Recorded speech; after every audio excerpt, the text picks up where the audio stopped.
ठाकुर जी। माननीय अध्यक्ष जी, प्रदेश की वर्तमान स्थिति के ऊपर नियम 130 में जो प्रस्ताव आदरणीय श्री भवानी सिंह जी ने प्रस्तुत किया है, उसके ऊपर मैं कुछ विषय रखूंगा और आशा करता हूं कि माननीय मुख्यमंत्री महोदय उन सारे विषयों पे गहन चिंता भी करेंगे और वित्तीय स्थिति ठीक हो, इस तरफ बढ़ेंगे भी। लेकिन ये होगा तभी अध्यक्ष जी अगर मन आत्मा साफ है। तो हम कुछ बोलते हैं, कुछ सही बातें बोलते हैं, तो उसको केवल ये सोच के कि ये बीजेपी वाले बोल रहे हैं इसलिए हमने इसको रोकना है, उसका कोई नहीं फायदा है। वित्तीय स्थिति को सुधारने के लिए जो आवश्यक कदम है उसके ऊपर हमें चर्चा भी करनी चाहिए और उसको प्रैक्टिकली इंप्लीमेंट भी करना चाहिए। माननीय मुख्यमंत्री महोदय जब भी खड़े होते हैं, बात करते हैं कि, और इनके साथी भी इस बात के लिए इनका धन्यवाद करते हैं कि आप बड़े अच्छे स्टेप ले रहे हैं और आपके कारण से ये सारी की सारी स्थितियां ठीक हो रही हैं। स्टेप लेने चाहिए, लेकिन आप ऐसे स्टेप ले रहे हैं जिसके कारण से मुझे ऐसा लगता है, मैंने तो बोला है, ऑफ द रिकॉर्ड भी बोला है माननीय मुख्यमंत्री जी से और यहां भी बोल रहा हूं, आप वो स्टेप लीजिए जिसके कारण से आपके टूरिज्म का क्षेत्र बढ़े, टूरिज्म में लोग आए, इंडस्ट्री आपकी अच्छी हो। हमारे पास पावर है, उस पावर के लिए ज़्यादा से ज़्यादा लोग जो है वो यहाँ पे आके अपने प्लांट्स लगाएं यहाँ पे। और लेकिन आप जिस प्रकार की टर्म एंड कंडीशन, जिस प्रकार की पॉलिसीज आप दे रहे हैं, मुझे नहीं लगता, ये अभी बोल रहे हैं 2026 2027, लेकिन आप जिन कंडीशंस को यहाँ लगा रहे हैं उसके कारण से आएगा कौन आपके पास? आपके पास तो तभी कोई आएगा। अब हिमाचल प्रदेश में कोई इंडस्ट्री क्यों लगाए आके? आप कोई अट्रैक्शन देंगे, उसी के कारण से यहाँ आएगा कोई। हमारी टोपोग्राफी ऐसी है, उसके कारण से हम बोलेंगे कि भाई आपको यहाँ ज़मीन सस्ती मिलेगी, आपको बिजली यहाँ सस्ती मिलेगी। हम जो साथ की स्टेट्स हैं उनके साथ हम कॉम्पिटेटिव जो है वो डिसीजन लेंगे, तो मुझे लगता है इन सारी चीज़ों की तरफ हम जो वित्तीय स्थिति की बात सब लोग करते हैं उसका कोई फायदा होगा। अब जब कोई बात आती है तो ये बोल दिया जाता है कि जी महाराज आपने तो कर्जा बढ़ा लिया।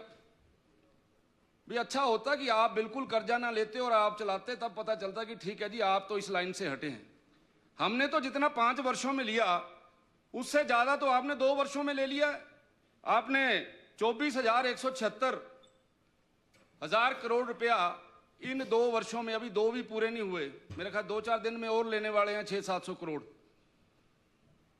अब ये पता है कि ये हमारी मजबूरी है, ऐसा करना ही पड़ेगा, तो इसको हमने ठीक कैसे करना है?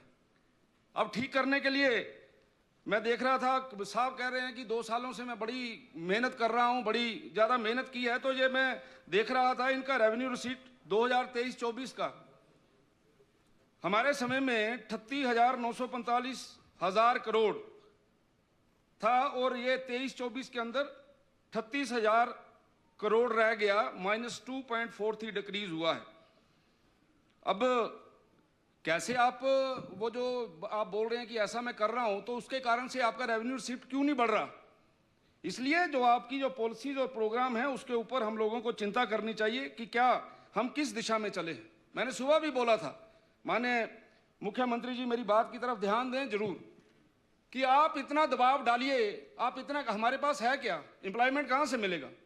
सरकारी नौकरी हम नहीं दे सकते, हमारे पास ले दे के इंडस्ट्री है, टूरिज्म है, तो भाई इंडस्ट्री वालों के लिए आपने इतना ज्यादा दबाव दे देना। आज भी दिया आपने दबाव, संशोधन करके सुबह, कि अब और पैसे मांग रहे हैं आप उनसे।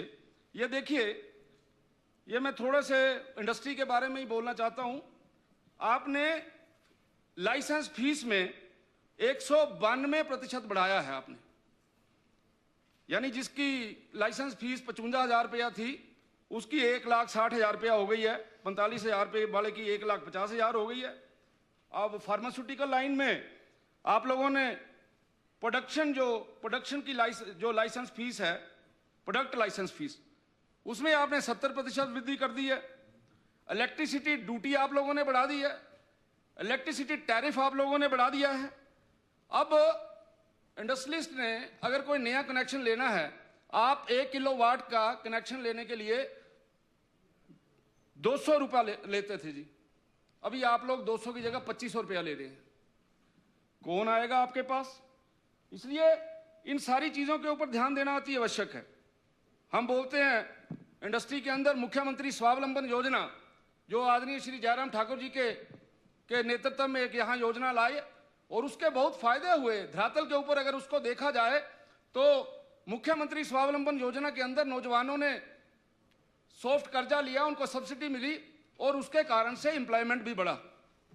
आप लोगों ने मुख्यमंत्री स्वावलंबन योजना का गला घोट दिया। उसमें ना तो कोई नया व्यक्ति मुख्यमंत्री स्वावलंबन योजना में लोन ले पा रहा है, जिनकी सब्सिडियां देनी है उनकी आप सब्सिडी नहीं दे रहे। और इस तरीके से हम लोग किस तरफ चले हुए? आपकी इन सारी पॉलिसीज के कारण हो क्या रहा है? आपने मेडिकल डिवाइस पार्क और दूसरा ये ब्लड ड्रग पार्क, उसकी ऐसी तैसी फेर दी है। मेडिकल डिवाइस पार्क में, ब्लड ड्रग पार्क में कौन आएगा आपके पास? आपने ब्लड ड्रग पार्क के 2 साल बीत जाने के बाद उसकी शुरुआत जो करनी चाहिए, जिस तरफ को बढ़ना चाहिए, अभी वहां कुछ भी नहीं है। सबसे बड़ी बात इस प्रकार का जिस समय आता है एफ्लुएंट ट्रीटमेंट प्लांट के ऊपर प्रायोरिटी, फर्स्ट प्रायोरिटी होती है कि उसकी तरफ बढ़ा जाए ताकि बाकी लोग आए। सड़क कच्ची चल जा सकती है, वहां पे सड़क नहीं होगी तो कोई प्रॉब्लम नहीं है। आपकी बेसिक जो चीजें हैं वहां पर ब्लड ड्रग पार्क के लिए जो चाहिए, आप उसकी तरफ कोई ध्यान नहीं दे रहे। और फिर आप लोगों ने कहा जी मेडिकल डिवाइस पार्क में आप लोगों ने नेगोशिएशन ठीक नहीं की है। आपने कहा जी मैं तो सेंटर का पैसा वापस कर दूंगा। स्टेटमेंटें भी आई, आपने वापस कर भी दिया होगा। उसका आप लोगों को नुकसान क्या हुआ? अभी industrial development manufacturing scheme government of India ने लॉन्च की है और उसमें 12 इंडस्ट्रियल पार्क जो हैं बनाए जा रहे हैं और आपके बिल्कुल पड़ोसी राज्य पंजाब के अंदर राजपुरा के अंदर जो है वो बनाया गया है और वहां पे 1400 करोड़ रुपए की इन्वेस्टमेंट वहां पे होगी, जो सरकार ने वहां पे टारगेट्स रखे हैं। अब होगा क्या? बद्दी बरोटी वाले जिनको आप इतना ज्यादा तंग कर रहे हैं, वो लोग यहां से चले जाएंगे। अभी मेरे को पता लगा है कि जो हमारे बद्दी बरोटी वाला के अंदर जो इंडस्ट्रियलिस्ट हैं, उन्होंने बरवाला स्थान है या पंचकुला के साथ, वहां पे जमीनें लेनी शुरू कर दी हैं। यहां से जाने वाले हैं वो लोग। और मैंने एक प्रश्न का आपको लगाया, मैंने कहा भाई यहां से इंडस्ट्री जा रही है, आप बताइए कितनी इंडस्ट्री जा रही है। और मैं माननीय इंडस्ट्री मिनिस्टर साहब को मैंने उस समय बोला भी, मैंने कहा आपका जवाब बिल्कुल ठीक नहीं आ रहा, इंडस्ट्री बड़ी कम आ रही है यहाँ पे और उसके बाद इंडस्ट्री यहां से जा रही है। उसका बेसिक कारण यही है, जब आप एक सही वातावरण नहीं देंगे तो यहां से जाएंगे। भाई चंद्रशेखर, छोटे भाई, ग्लोबल इन्वेस्टर मीट की बात करते हैं, मैं सुनता रहता हूं ग्लोबल इन्वेस्टर मीट। मैं चाहता हूं प्रश्न लगाइए आप, उसमें देखिए ग्लोबल इन्वेस्टर मीट में खर्चा कितना हुआ, गवर्नमेंट ऑफ इंडिया ने कितना पैसा दिया। हिमाचल प्रदेश का उसमें से 1 पैसे का खर्चा नहीं हुआ है। जो पैसा हमें मिला था उसमें से भी हमने कुछ पैसा बचा के रखा है। और ग्लोबल इन्वेस्टर मीट के जो बेसिक रिजल्ट्स आए हैं, मैं चाहता हूं उसके बारे में भी आप लोगों को स्टडी करना चाहिए, उसके बारे में भी देखना चाहिए। हिमाचल प्रदेश के अंदर सबसे ज्यादा इंडस्ट्री की स्टैब्लिशमेंट ग्लोबल इन्वेस्टर मीट आने के बाद कम से कम 60% जो यूनिट्स हैं वो धरातल के ऊपर आए हैं। आप क्यों नहीं मानते? आप देखिए, आप उनको निकालिए। अवस्थी जी, बोलने से कुछ नहीं होगा। आप फैक्ट एंड फिगर के साथ आइए। और फैक्ट मैं बता रहा हूं, 60% तो मैं बता रहा हूं, 60% मैं बता रहा हूं प्लीज। और ये प्लीज नो इंटरप्शन प्लीज। और यहां से बड़े बड़े यूनिट जा रहे हैं और बड़े बड़े यूनिट्स ने अपनी जो प्रोडक्शन है उस प्रोडक्शन को मिनिमम पर रखे हैं और बाकी की सारी प्रोडक्शन साथ के प्रदेशों से हो रही है। जब तक आप इसी प्रकार से टोका टोकी और इसी प्रकार से सत्य बात को नहीं मानेंगे, हालात को ज्यादा अच्छे होने वाले नहीं है। इसलिए इसके ऊपर आप लोगों को ध्यान देना चाहिए। और आपकी फूड ग्रेन प्रोडक्शन 3.6% डिक्रीज हो गई है। आपकी जो आप 2 साल की बात कर रहे हैं कि हमने बड़े अच्छे कदम उठाए हैं, ये देखिए आपकी इलेक्ट्रिसिटी की जनरेट जो हो रही है 2.1% कम हो गई है। जीडीपी ग्रोथ रेट बीजेपी के समय में 13.6 था, अभी आपका 8.2 पे आ गया है। जा कहां रहे हैं हम लोग? हम केवल और केवल छोटे लोगों के ऊपर प्रेशर बना रहे हैं। और मैं बार बार कहता हूं, हिमाचल प्रदेश को अपने पैरों पे खड़ा होने के लिए आपको इंडस्ट्रियल सेक्टर को स्ट्रॉन्ग करना ही है, पावर सेक्टर को आपको स्ट्रॉन्ग करना ही है। आपको टूरिज्म के अंदर नए नए प्रकार के नियम, हल्के नियम लेकर जहां पे ज्यादा से ज्यादा उसको प्रोत्साहित करना है, लेकिन इस तरफ तो कोई काम नहीं हो रहा।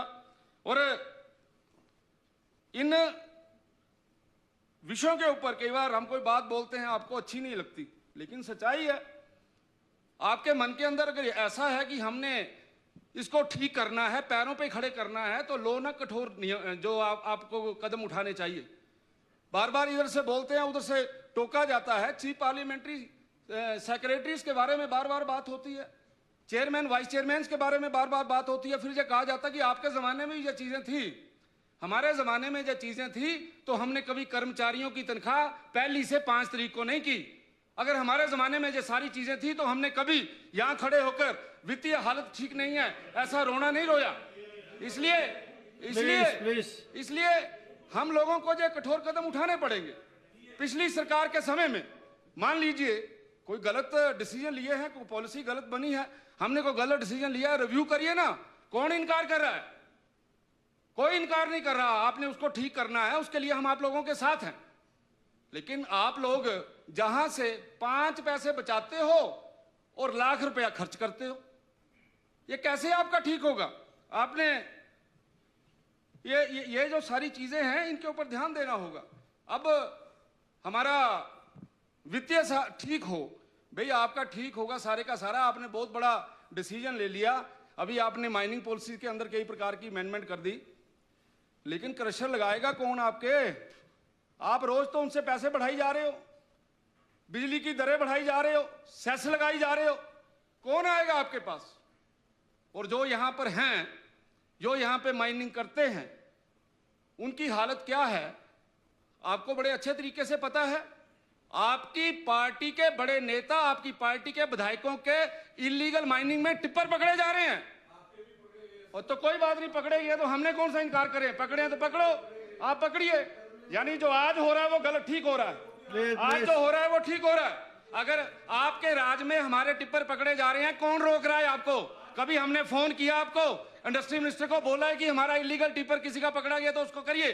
लेकिन शर्म आनी चाहिए हम लोगों को। हमारे चीफ पार्लियामेंट्री सेक्रेटरी के लेवल के जो टिप्पर हैं उनको पकड़ा जा रहा है। और आपके उसके ऊपर अभी पता लगा है, अखबारों में पढ़ रहे हैं कि इतनी ज्यादा इलीगल माइनिंग हो गई है और उसके ऊपर आप लोगों को बहुत बड़ा जुर्माना जो है वो गवर्नमेंट ऑफ इंडिया ने लगाया है। ये सच्चाई है या नहीं है, इसके बारे में भी स्पष्ट करें। लेकिन अगर आप इन सारी चीजों को ठीक नहीं करेंगे, अगर ठीक नहीं करेंगे तो कुछ ठीक नहीं होना। माननीय मुख्यमंत्री महोदय, बैंकों के अंदर क्या हो रहा है? अब बैंकों के अंदर अब वन टाइम सेटलमेंट का समय खत्म हो गया। उस वन टाइम सेटलमेंट के समय के खत्म होने के बाद भी आप लोग उसी काम में लगे हुए हैं। और आप लोग वन टाइम सेटलमेंट कैसे कर रहे हैं?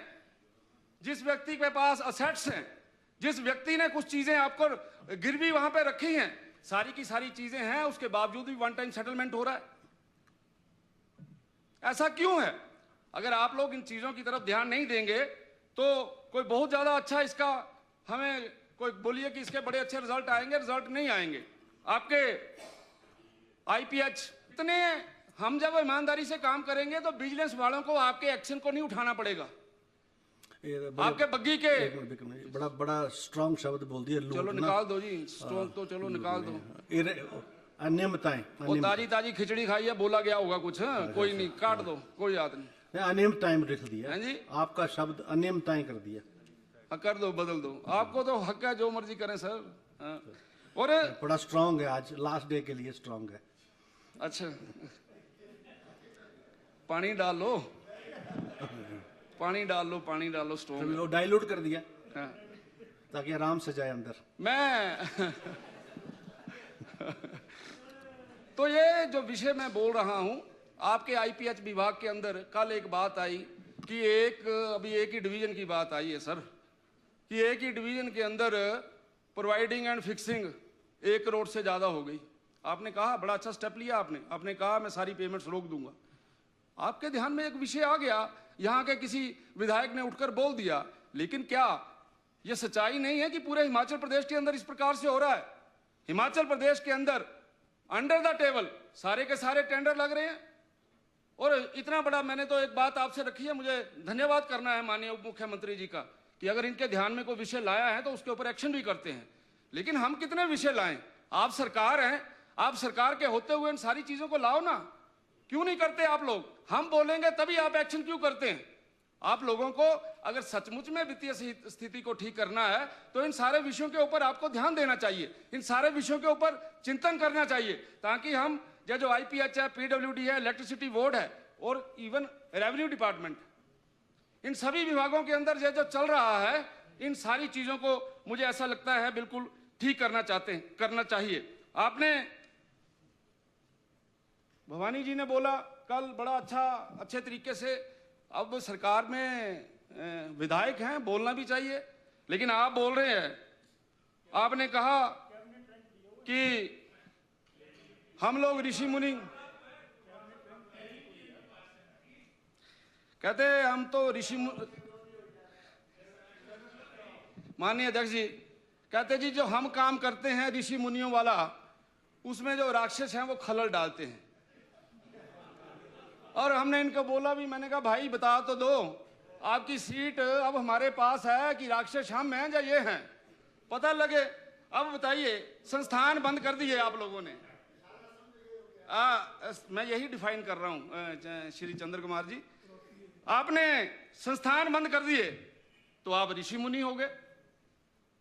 जब आपने संस्थान खोल दिए तो राक्षस कौन हुआ? बे ऋषि मुनि भी आप ही हैं, राक्षस भी आप ही हैं। आप पूरे हिमाचल प्रदेश के अंदर एक शोर मचा दिया कि बहुत बड़ा, पिछले एक वर्ष के अंदर जयराम ठाकुर ने हजारों संस्थान खोल दिए और वो गलत खोले। अगर आपकी बात बिल्कुल सही है तो आपने 2 वर्षों के अंदर उन्हीं संस्थानों को दोबारा से खोलना क्यों शुरू किया? पिक एंड चूज क्यों कर रहे हो? अगर pick and choose, need based कौन सी डेफिनेशन लगा रहे हो आप? यानी नीड बेस्ड, जहां कांग्रेस का विधायक है वहां नीड है और हम नीडलेस हैं, ये मतलब है आपका। लेकिन आप जिस प्रकार का काम कर रहे हैं, इससे फायदा होने वाला नहीं है। माननीय मुख्यमंत्री महोदय, मेरी बात को ध्यान से सुनिए। आपने अगर एक बार डिसीजन ले लिया कि हम लोगों ने गलती की है, हम लोगों ने, हाँ आप लोगों ने, जब हमने, भैया 2 मिनट जरा जल्दी खत्म करना मेरे को प्लीज। आपने संस्थान बंद कर दिए, बोला गया जय जयकार हो गई श्री सुखविंदर सिंह सुक्खू जी की। जय जयकार होनी भी चाहिए भाई, बहुत बड़ा स्टेप है। आप स्कूल बंद कर रहे हैं, बहुत बड़ा स्टेप है। अंदर से हम लोग भी बोलते हैं कि यार बड़ा अच्छा काम कर रहे हो, लेकिन जब अच्छा काम कर रहे हो तो फिर जो आप इस सदन के नेता हो तो उसके ऊपर आपको स्टैंड लेना चाहिए। फिर आपको राजनीति अंदर नजर नहीं आनी चाहिए कि जब उपचुनाव शुरू हो गए तो आपने सर्कल खोल देने, उपचुनाव शुरू हो गए तो आपने डिवीजन खोलने शुरू कर दिए। अगर इस प्रकार का आप काम करेंगे, मैंने पहले कहा, अगर आप सचमुच में अंतरात्मा से जो चाहते हैं कि हमारा प्रदेश आगे बढ़े तो आपको इन सारी बातों का ध्यान देना पड़ेगा। अगर आप लोग इन सारी बातों की तरफ ध्यान नहीं देंगे तो कोई बहुत अच्छा, मुझे नहीं लगता कि इसका कोई बहुत बढ़िया रिजल्ट आने वाला है। हमारे पास 2 सेक्टर हैं माननीय मुख्यमंत्री महोदय, एक इंडस्ट्री है, एक पावर है और एक हॉर्टिकल्चर है। और मुझे ऐसा लगता है कि इन चीजों की तरफ आप लोगों को, जो आप डिसीजंस की बात करते हैं, जो बोलते हैं आप, इनके ऊपर आप चीजों को जो है वो बड़ा ज्यादा जरूरी है सोचना, और इसके ऊपर आपको चिंतन करना भी जरूरी है। इंडस्ट्री तभी आएगी माननीय मुख्यमंत्री महोदय, ये मैं बोल रहा हूं, बड़ी जिम्मेवारी के साथ बोल रहा हूं, जिस प्रकार के डिसीजन आपने लिए हैं, चाहे वो आपका मेडिकल डिवाइस पार्क है और चाहे आपका ड्रग पार्क है, कोई बड़ा प्लेयर आपके पास आने वाला नहीं है। आपके पास कोई नहीं आएगा, मैं यहां खड़े होकर बोल रहा हूं, जिम्मेदारी के साथ बोल रहा हूं। वो इसलिए नहीं आएगा क्योंकि आपकी करनी और कथनी में अंतर है। आपकी करनी और कथनी में जब अंतर रहेगा तो कोई नहीं आएगा। आप अपने लोगों को खुश करने के चक्कर में पॉलिसी और प्रोग्राम अगर बनाएंगे तो उसका कोई फायदा नहीं होगा। मैं मानता हूं, सभी लोग बोलते हैं, ये आप माने ना माने मुख्यमंत्री महोदय, ये आपसे बड़े दुखी हैं। ये दुखी इसलिए हैं नहीं, दुखी इसलिए हैं, मेरी पूरी बात होने दो ना, फिर आपकी बात भी आ जानी। आप तो बोल नहीं सकते, गूंगे हैं सारे, मैं बोल रहा हूं, बोलने दो ना। ये आपसे दुखी हैं। वो दुखी इसलिए हैं क्योंकि आप किसी की बात नहीं मानते। एक बार आपने मेरे को फोन किया था, याद करिए आपने मुझे फोन करके बोला था कि हाँ यार अच्छे सजेशन दिया करो यार, आप ना कई बार ज्यादा करते हो, बोलते हो। तो मैंने बोला था, मैंने कहा सर जितने भी हमारे विधायक हैं, हमारे मंत्री हैं, आप उनकी बात माना करो। लेकिन आपको बात मानने की आदत नहीं है। जिस समय व्यक्ति ये सोचता है कि मेरे से समझदार कोई नहीं है, मेरे से बड़ा कोई नहीं है, तो मैं उसके लिए शब्द नहीं प्रयोग करना चाहता आपके लिए। लेकिन आप जो अच्छे डिसीजन हमारे सभी मित्र देते हैं उनकी बात मानिए।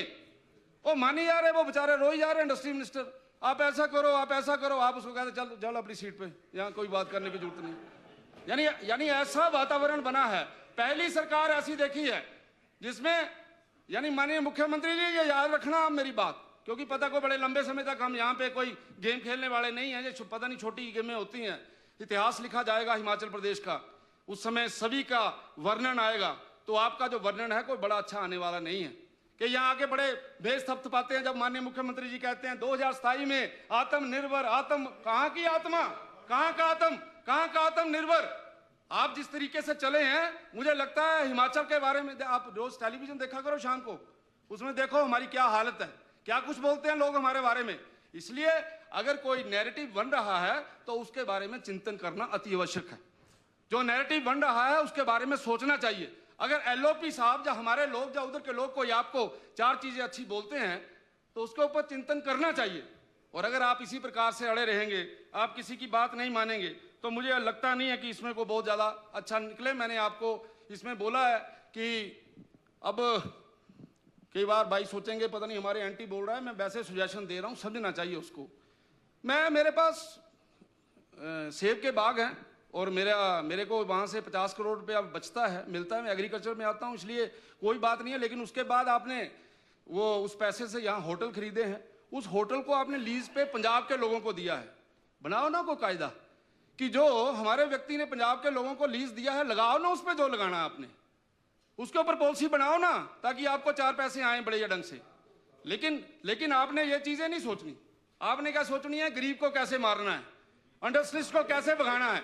जो लोग यहाँ पे काम करने के लिए आए हैं, जो अपने पैरों पे खड़ा हो सकते हैं इंडस्ट्री के कारण से, उनके बारे में आपका चिंतन बिल्कुल नहीं है। इसलिए मैं आपसे यही निवेदन करते हुए कि आपका जिस प्रकार से आप रिफॉर्म्स कर रहे हैं, उसके कारण से आने वाले समय में ना तो यहाँ कोई इंडस्ट्री आएगी, और जो बातें आप बोल रहे हैं ये मैंने उसका भी हक ले लूंगा, मैं ये भी कर लूंगा, बड़ी अच्छी बात है।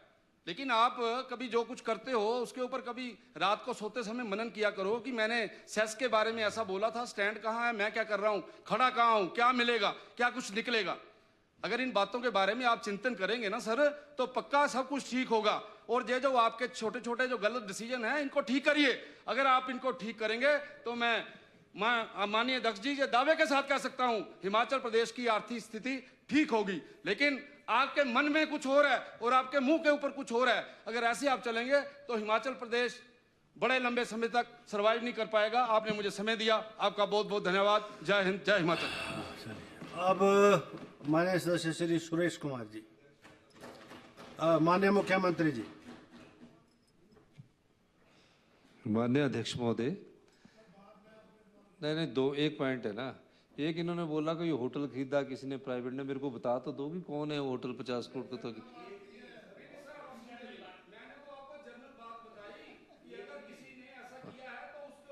अच्छा जनरल बात